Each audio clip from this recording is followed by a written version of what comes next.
Hello, everybody, and welcome back to UXchange, the podcast where I exchange my user experiences to change them, and yours for the better. I'm Jeremy, a mentor and senior user researcher with over 8 years of experience and a background in neuroscience. Throughout my career, I've had the privilege of engaging with hundreds of users around the world, spanning across Europe, the USA, Africa, and India. This has allowed me to deliver actionable insights that have improved user experiences with nutrition, automotive, delivery, and e-commerce sectors.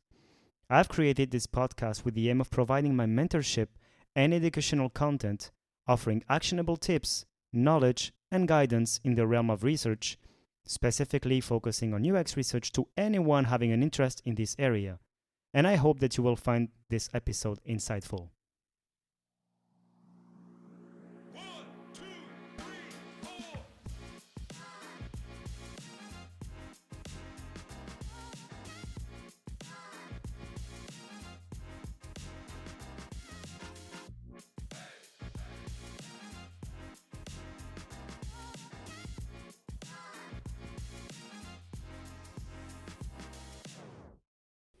Hello, everybody, and welcome back to UXchange. And for today, I'm back with a completely new topic, which might interest not only UX researchers, but also UX designers, content designers, marketers, product managers, and the like. Why? As I said in the last episode, I went trying some new areas to learn new skills, such as UX design. And in this episode, I'm going to tell you it's totally new, but I'm trying a bit of entrepreneurship. So I'm designing a product and I'm learning on the go. And so the objective is also to use this podcast to document my learning process along the way so that you can learn what works, what doesn't, what errors you should avoid making so that I can save you some time. And so the only regret I have right now is to not having started earlier, because there are a lot of things I could have shared with you and I will do it bit by bit. But for today, I'm going to share what I learned very recently regarding landing pages. So let's start right in. What are landing pages? Landing pages is, as the name implies, a page on which you land and that is unique. There is only one page. It's not a website with a full information architecture and a lot of links and so on. It's only one page. What is it for? You'll ask me, because we are used to navigating on internet, to going from page to page.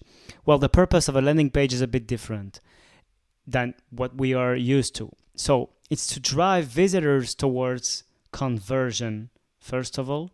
So we want visitors of these pages to perform some action. That's what we call conversion. It's usually a term that we use in e-commerce, but just so you know, it's not only specific to e-commerce, it's also used in marketing, in digital marketing, for instance. And so we want visitors to do a specific action, and these landing pages are here for that. So you'll ask me, how do we make them do this action? Well, that's what this episode is for. The goal of this episode is for me to condense everything I have been learning about landing pages in one single episode. So, examples of actions that we expect a customer to make or a user to make when they land on these pages can be as simple as making a purchase, can be subscribing to an email list. You can imagine all sorts of, can be downloading an asset, and so on and so forth. So then you'll ask me, how do users arrive on a landing page? Well, as you can imagine, there are several ways. Either there are people you know and you share them the link, but in general, we will use marketing strategies to encourage people to land on the landing page. So we'll have email marketing, social media posts, search engine results, and so on and so forth. anything that can redirect people to land on this landing page. But as you can imagine, there are several types of landing pages. The first type can be the reference landing page. So these are reference pages that are designed to provide information only about a specific product or service. It's really, the purpose is really informational. It's not at all to drive the user to do a dedicated action, but it exists. And then we have transactional landing pages. So this is a type of page when we expect visitors to take action from a CTA. So that's what we refer to as the button in general. We would call it the button, but it's called a call to action. And so this is a clear button in layman's term that invite users to click and to perform some action. Now, how would it work? How would a landing page work? So no matter what you consider, a landing page always works more or less the same way. You would invite users, you would entice them with a compelling offer. You explain them the benefits of this offer, and you remove any doubts before they reach the page's end. And so all of the goals of the landing page is for the users to convert. So you will put everything you can in practice to converge towards this goal of having your users converting, meaning to take a dedicated and specified action. Imagine you're launching a newsletter. You want people to click to subscribe. This landing page should have no distraction whatsoever and should focus on the main goal, which is inviting users to subscribe. But then the question is, how do we invite them to accomplish this action? Well, I'm about to detail this. So, first of all, as you can imagine, what are the benefits of building a landing page? Well, first, of course, it's an opportunity for re-engagement. It's built around user value. So if you show your users that you concretely provide them value, there is no reason that the user would not click and would not convert. And also, it's a direct entry into the marketing funnel, because if you ask your users, for instance, to provide you with their email address, then you have it for a profitable relationship with your customers. And so that would be the main two benefits of a landing page. Then how can you design this landing page? So as I was saying, the goal of the landing page is mainly to support one objective, nothing else. The objective is to have your users convert. That's why you need to have a clean, simple web design. You need to ensure a smooth browsing experience, and you shouldn't compete with your viewers' attention. So you should put only what is needed, only that, nothing else.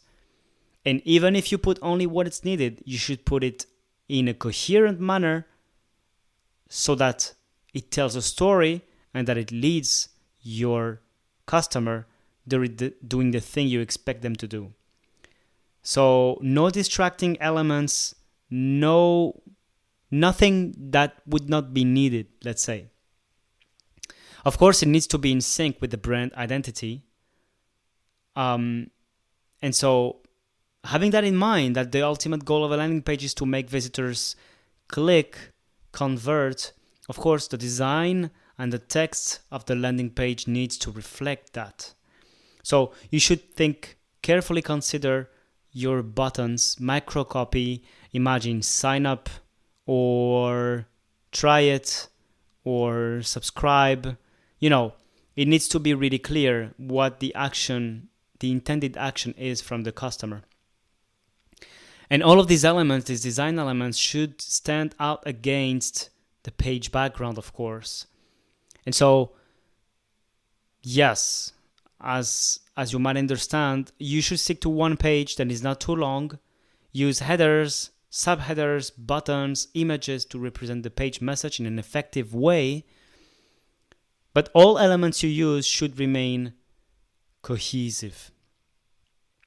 So I will now detail some elements of the anatomy of a landing page.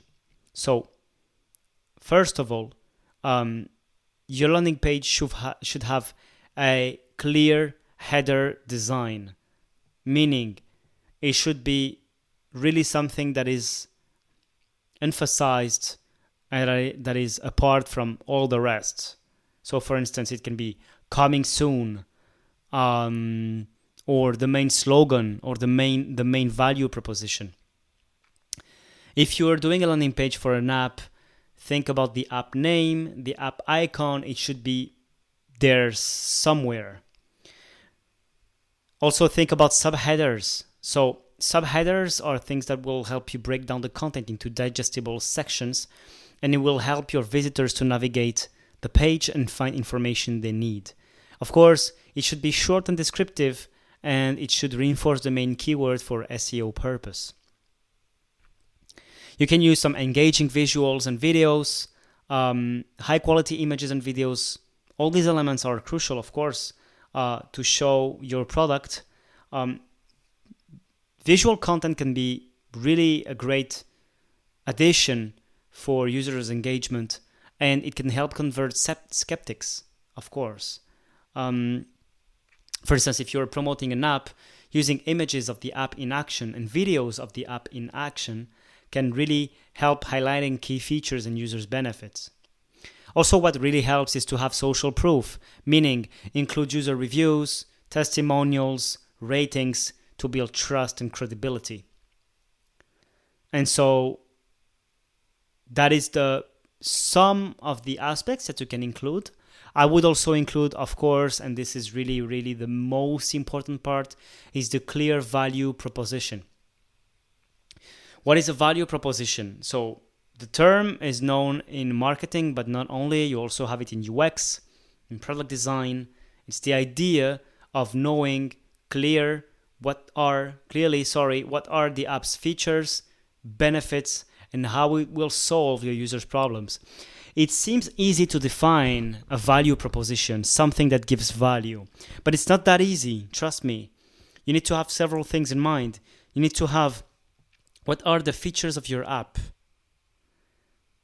Which one of these features is answering your users' needs? So you should know your users' needs first and foremost. Then you should design your product accordingly. You define your feature, you design them. But of course, in general, we are not designing in an isolated manner. We have competitors. So you should identify what is the value your app provides to the users, but also what is your unique selling point? What is setting you apart from your competitors? Once you have that, you can define your value proposition, and among these points of this value proposition, you can make stand out the unique selling point. So you can say, well, my competitor is XYZ, but I'm doing ABC, whatever. You don't have to cite the competitor, but knowing your unique selling point will definitely set you apart. All of that should be placed in an enticing hero section, meaning it's a big section that is usually above the fold because your users don't scroll. We know that. I participated in several UX research studies in e-commerce, and I can tell you, we as customers, we don't scroll. Rarely we scroll. So if you want your information to be seen by your customers, place it above the fold. What does it mean above the fold? If you don't know this term, it simply means all the area on the screen on a app or website, even if it's from a smartphone, from a desktop, it doesn't matter. Everything that your user is seeing when they land on the page for the first time before scrolling. So it's like if you drew a line from left to right, horizontally, from side to side, everything that is above that line, before your user scrolls, is above the fold. And that is the main thing that should compete for your user's attention. And so in this place, you should have the unique value proposition. It should be catchy, clearly address the visitor's needs, highlight how the app, service, product can solve their problems. And so use a typography that is larger than anything else in these places. Like when you use the header, use a large typography. When you use the description, so like it can be subheader, it can be a small paragraph, summarize the benefits of acting on the page. It should be short, it should be concise, can use bullet points, can use small sentences, and of course, keep it relatable to the target audience. Then you can, you can also use imagery that will support the offer. So photos, illustrations, videos that will have a great impact. And of course, don't forget your call to action. So as you already understood, you should have a compelling and benefits-driven content. For instance, if your brand is new and your visitors are unfamiliar with the product, include sections with social proof, FAQ, feature list, and so on and so forth. But remember to be clear and concise. The shorter you are, the better it is for your users, because they will not have to read and spend time. The easier you make it for your users, the better, to be honest. And this is valid for app design in general, not only landing pages. And promote the desired action. Tell your users what they will gain by using your product. Save money, lose weight, learn a valuable skill, and so on and so forth. Tell also how long it will take for them to achieve the desired outcome if you know it. Assure your customers that the product can help them achieve the desired outcome by using testimonials, or say that it's backed up by science, and so on and so forth. And also, as I was saying, use a really single CTA, call to action. You can, of course, repeat it. If your landing page is bigger than that, it requires, so big that it requires your users to scroll, repeat the CTA throughout, of course. So you can say start now, but you can have multiple CTAs saying start now.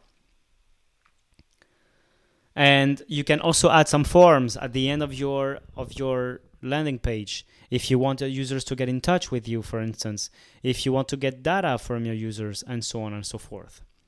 You can also use some FAQs. If you want to put your users' mind at ease, demonstrate brand empathy, and of course, remove any doubts they might have. It's also a great way for you to show that you know them, and that you think about their questions first and foremost.